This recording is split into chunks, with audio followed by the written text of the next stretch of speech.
Hello and welcome to Sleep Cove, the place to come for a great night's sleep. Please listen to this recording in a place where you can safely go to sleep.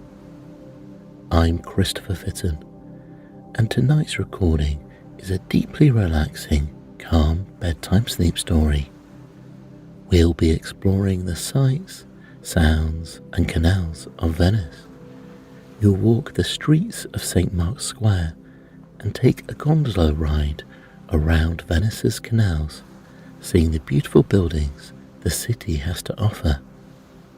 We'll first take some deep breaths so we can be relaxed, and then I'll take you to the beautiful city of Venice.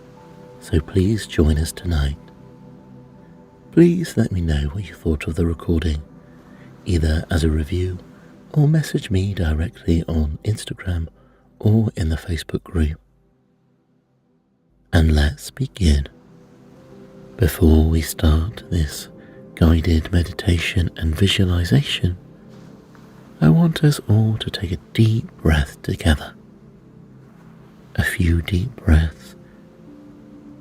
We take nourishing oxygen in and relax out. And again, take a deep breath in through your belly and gently relax out, letting the air spill out of your nose. You want to make sure that the exhale is longer than the inhale and that the breath is coming mostly through the stomach area. You might want to put a hand on your upper chest and a hand on your stomach, and notice which one is slightly moving up and down. You want to make sure that it is through the stomach area where the deep breaths are coming from. If the breath is coming through your shoulders and upper chest area, that is called hyperventilated breathing, where you're doing shallow breath, and is a big cause of anxiety and stress because it changes your blood chemistry and releases more stress hormones. So you really want to concentrate that when you breathe, your stomach gently moves in and out, and feel that on your hand. And as you breathe, feel so relaxed. Breathing out all the tension, all the stress of the day, ready for this amazing adventure in Venice. And now that you are feeling so relaxed, you realize that you are seated on a boat, drifting across gentle and beautiful water. As you drift around the next bend, you realize that you are floating along an ancient canal. Old stone buildings line the sides of the canal, and there is a beautiful bright blue sky above you. Your cozy spot on the boat has a soft chair and comfy cushions. You feel cocooned and safe. You realize your boat is no ordinary sailing boat. It seems longer, and the prow and stern are narrowed and curve high out of the water. You realize you are on a gondola, the famous boat of Venice, and you are on a quiet and peaceful canal in the beautiful city of Venice. Behind where you are comfortably sat is a gondolier, effortlessly guiding the boat with his oar. You now reach a narrow canal, and on each side the buildings are only 2 or 3 stories high and quite modest, yet painted in bright and warming colours, yellows, pinks and oranges, making this canal feel so warm and safe and inviting. Up ahead you see a small bridge rising out of the water. Its arch is very steep in the centre, and your gondolier manoeuvres the boat expertly towards the centre as you pass through, and you feel the cool shadow of the bridge on your skin as you go through the shadow and come out to the comfortable blue sky above you. The buildings are really ancient and beautiful and ornate. Up ahead you see that this small canal is about to join a much larger one. You see that the buildings along this canal are much taller and grander than the ones that you have left behind you. You continue to drift along this smaller canal, the narrower one, with the buildings either side before it opens up to the Grand Canal of Venice. And now as you reach the Grand Canal, you can take in the breathtaking beauty of the city from your safe and cosy spot on your gondola. You can see the beautiful and grand buildings of Venice on either side of this incredible waterway. Each building seems to rise straight out of the water. The ancient buildings, beautifully and elegantly adorned with typical Gothic Venetian designs, some of which date back to medieval times. The history of the city is written in these buildings. You can see buildings with rows of OG arch windows that are characteristically tall and narrow, topped with an arch that slightly curves until it becomes a pointed tip.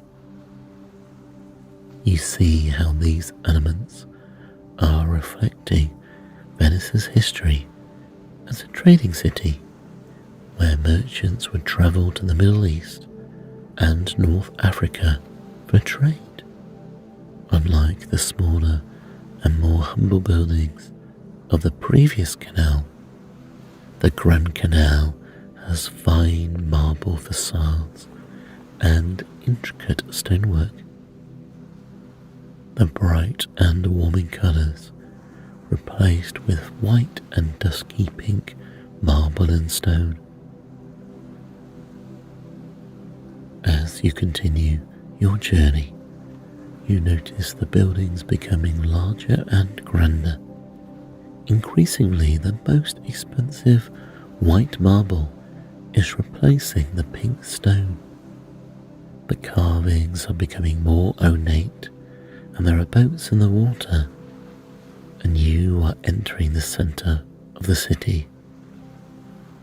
Think about the people who used to live in these buildings, how they shaped the history of Europe, and the important conversations which changed history. As Venice was a centre of political influence and activity, and one of the most important cities in European history. And you really think, what happened behind those walls with those influential people?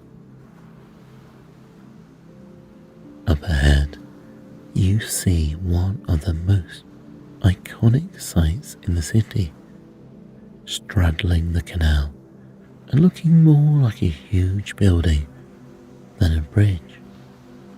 It is the Ponte di Rialto, the icon of Venice. It's so long it looks more like a tunnel from the water.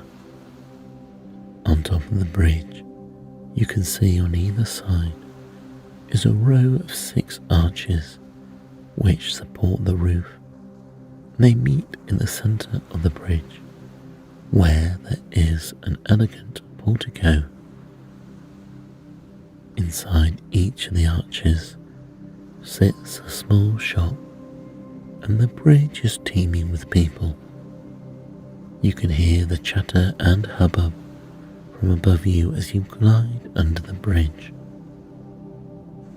Under the bridge you feel the coolness of the shadow, and as you emerge from the other side, you look back and see the sun is reflecting off the white marble, and the chatter of the bridge is getting further and further away. The canal here feels wider and more open.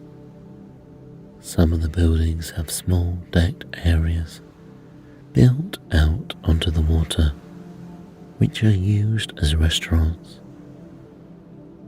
You see beautiful coloured canopies covering the seating here, and pots of flowers providing an explosion of colour. There are also many wooden jetties and poles along the canal side too, for the many boats to moor themselves. This place is teeming with joy and life, and you feel so happy to be here and so peaceful watching from the boat. Your gondolier starts to slow down and drifts gently towards one of these beautiful restaurants. He gently guides the gondola to an empty deck. You look up and take in the stunning buildings before you, the elegant windows and weathered red bricks.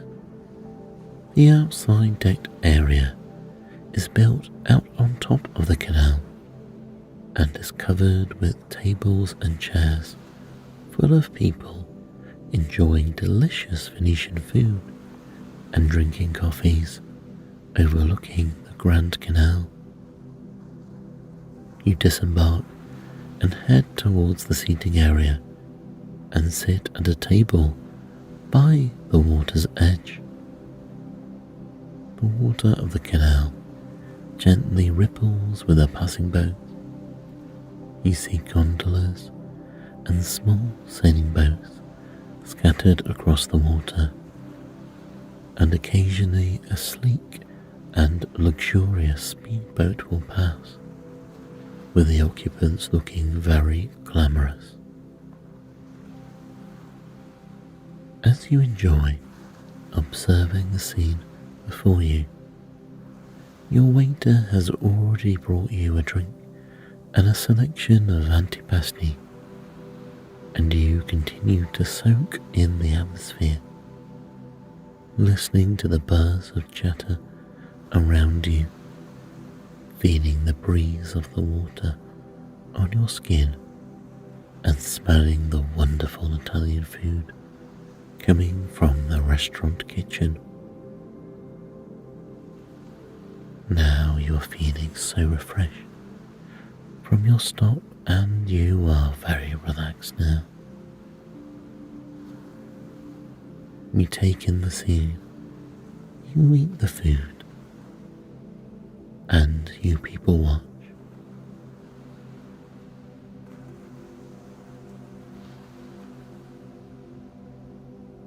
you begin to finish up,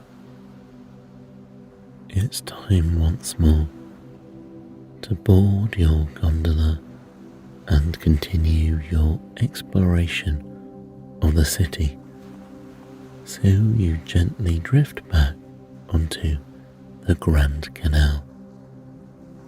Gently your gondola starts to turn left onto a smaller and narrower canal. This time the buildings are quite close. You can see the ancient bricks above the waterline, exposed after centuries of changing tides that have crumbled the plasterwork. There are small balconies here and there above you. You are travelling through the heart of this city. As you continue to wind your way along the water, you pass under small bridges and around narrow corners. You see ancient stone steps next to mooring posts, with footpaths leading off into the city streets. Eventually, you reach your destination and it's time to disembark. You climb the old stone steps, worn by hundreds of years of feet, up to the street level. You walk the narrow pathway and turn right. Suddenly before you is the most spectacular sight. An enormous piazza surrounded by the most exquisite architecture. St. Mark's Square. The square is surrounded on three sides by seemingly endless rows of arches stacked on top of one another, 2 and 3 stories high. On top of the buildings are decorative crenellations, or battlements as they're more commonly called, and these reflect the Islamic influence of Venetian architecture. These facades are so elegant and symmetrical and beautiful across the entire buildings. However, it is to the east and fourth side of this square that draws your attention. A huge red brick tower is seemingly rising out of the ground, its green pointed roof soaring up towards the sky. It's St. Mark's Campanile, the bell tower of the cathedral. Standing alone in the square, its bright red bricks, angular profile and huge scale make it stand out amongst the delicate white facades and soft arches in the square. Originally built as a watchtower and a means to guide Venetian ships home through the Adriatic Sea, the tower still looks more like an ancient lighthouse than a bell tower. Yet these days, that is what the tower is used for. As you look up to the top of the belfry, you see the pyramid roof is clad in aged copper and is weathered green with time. Sitting proudly on the very top, overlooking the entire city below, is a gilded statue of the angel Gabriel. The gold glitters and shines brightly in the sunlight, a beacon for miles out to sea. Sitting behind this tower sits the Basilica itself, seemingly so small in comparison with its tower. St. Mark's Basilica is in complete contrast in style too. Instead of the simple lines and angles of the tower, this cathedral is incredibly intricate and delicate, with many influences of this great city reflected in its architecture. Its facade is made of 2 rows of classical arches, balanced upon columns made of marble from Byzantium. On the lower level, the precious red, green, and white marble columns are smooth and shiny and are topped with decorative Corinthian-style capitals, rising into ornately carved arches, above which are the most beautiful and vivid mosaic scenes. Above here, the arches display the city's Islamic influence, curving into OG arch and topped again with Christian mosaics and intricate carvings of angels. Finally nestled behind these arches are the cathedral domes, inspired clearly by the Hagia Sophia in Istanbul, which was originally the Church of Holy Wisdom built by the ancient Romans. You can imagine now the melting pot of culture and influence that once thrived here in this old city of merchants and traders, all encapsulated in this one building. You want to go inside, and you step through the wooden doors and step inside the building.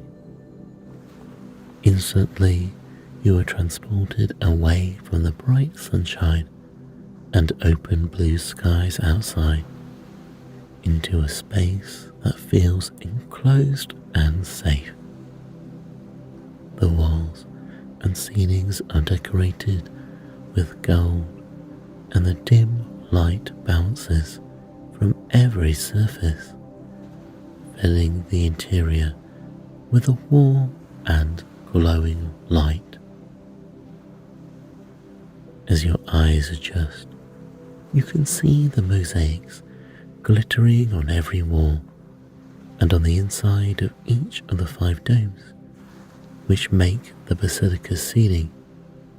You can see the intricate detail of each image set against the striking gold background.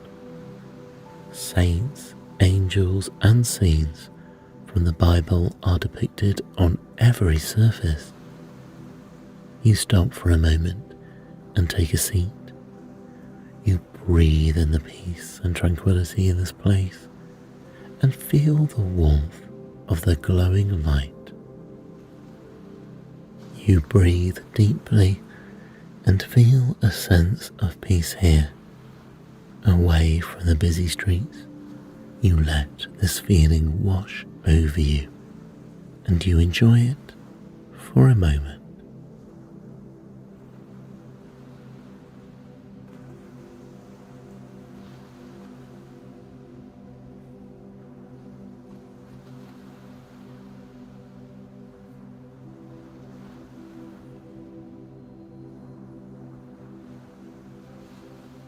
Now that you have experienced the quiet and peace in the church, you decide to leave and join the world outside. So you head back to the door and the piazza. You step back outside and into the clear daylight once more. Turning to the south, you notice a smaller arm of the piazza which has buildings left and right, but straight ahead opens up onto the Giudecca Canal. This is a large channel of water which separates the main island of Venice from the smaller island of Giudecca to the south. It's less of a canal and more like a large shipping lane. Behind you is the church, and in front of you is the squared off piazza with the water open at the other end. And this water is framed between two towering columns that rise up at the end of St. Mark's Square near the edge of the water. The first is the column of San Tudaro, topped with a statue of the original Saint of Venice, Saint Theodore, holding a spear in one hand and a crocodile in the other. The other column is the column of San Marco, or Saint Mark, who was later adopted as the saint of the city. This column is topped with the city's favourite emblem, the winged lion of Venice. The symmetry is perfect between the two columns and the square as you look out to the water through them. Through these columns you see much larger boats sailing in front of you, and in the distance the island of Giudecca. You soak in this beautiful view with the sunlight glistening off the water. From here you look left and see the most beautiful building, the Doge's palace. Any pictures you may have do not do justice to the beauty of this building. Its roots of arches form two covered arcades, one on the street level where tourists can cool off in the shade, and a second one above this, allowing those inside the palace to look out on the piazza below. The influence of Eastern architecture is once again on display here. The OG arches of the second arcade curve up, and nestled between each peak is a quatrefoil, intricately carved into the stonework.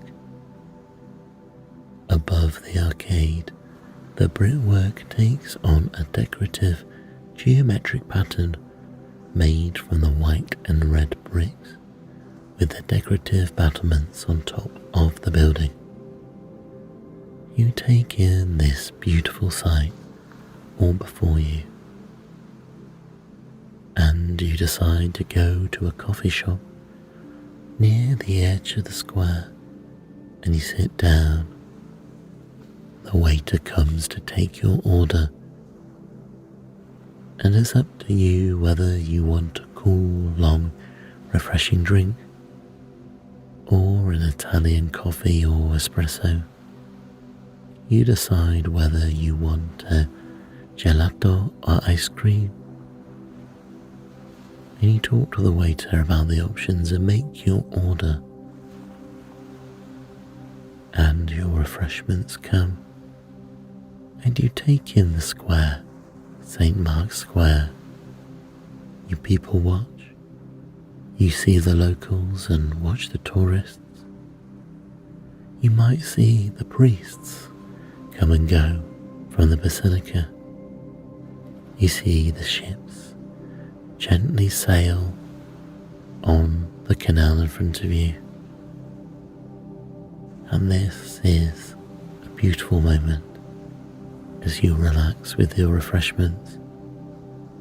People watching in the most famous square in the world, with the cool breeze on your skin, and you take it all in, and you feel happy and relaxed, and you decide to sit here for a moment and think of what you have just seen and experienced, and maybe what you want to experience in the future, soon, or maybe in a few days or months. and you relax with your drink and maybe your ice cream, and you take it all in, and it's wonderful.